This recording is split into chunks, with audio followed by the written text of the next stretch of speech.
¿Cómo les va? Bienvenidos ya para su salud. Y estamos ya desde el arranque con la doctora Marta Cadús de Tello, donde estamos preparando una nota que más adelante usted va a poder disfrutar aquí. Por ahora, en la apertura del programa, nos vamos hasta la calle 27 de abril a dialogar con el doctor Julio César Acosta.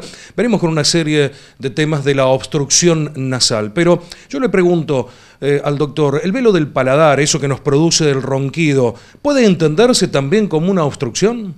Sí, evidentemente, un paciente que abre la boca para dormir, a la larga o a la corta va haciendo por vibración de los tejidos una caída del velo del paladar, y eso ya entra en otro capítulo que sería una complicación de la obstrucción nasal.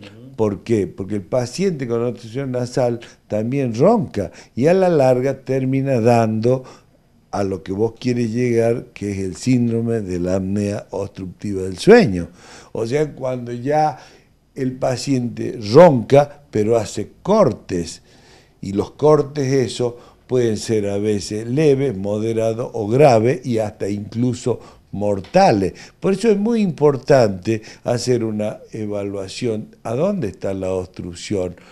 Bien, puede estar en la vía nasal, en la zona de la nariz, pero también puede estar en el espacio retronasal, faríngeo, pero también en el espacio retrolingual o en el espacio del velo del paladar, y también en la laringe, en la glotis y en la supraglotis.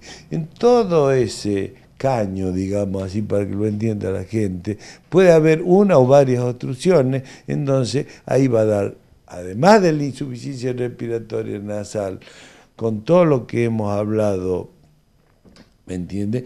El síndrome de la apnea obstructiva del sueño, donde fíjate que es una de las causas más comunes de accidentes de tránsito, accidentes laborales, y también el paciente puede quedarse dormido porque no pudo salir de ese corte que es la apnea obstructiva del sueño.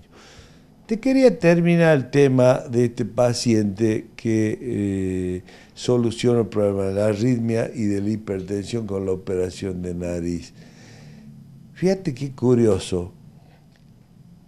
El cardiólogo le daba un antiarrítmico y un hipotensor, pero él simultáneamente por nariz usaba gotas Que lo llevan al revés. Irritativas del sistema nervioso que producen arritmia y producen hipertensión. Claro. Y por otro tomaba descongestivo del grupo de la efedrina, y además de vez en cuando se hacía un corticoide.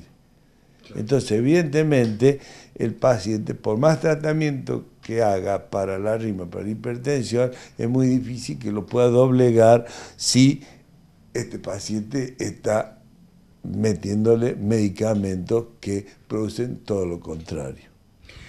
Mira qué interesante, para tener en cuenta, primero por la automedicación, que ya sabemos que en Latinoamérica el 70% de la venta de medicamentos son a voluntad de la gente, va y compra con el farmacéutico lo que quiere.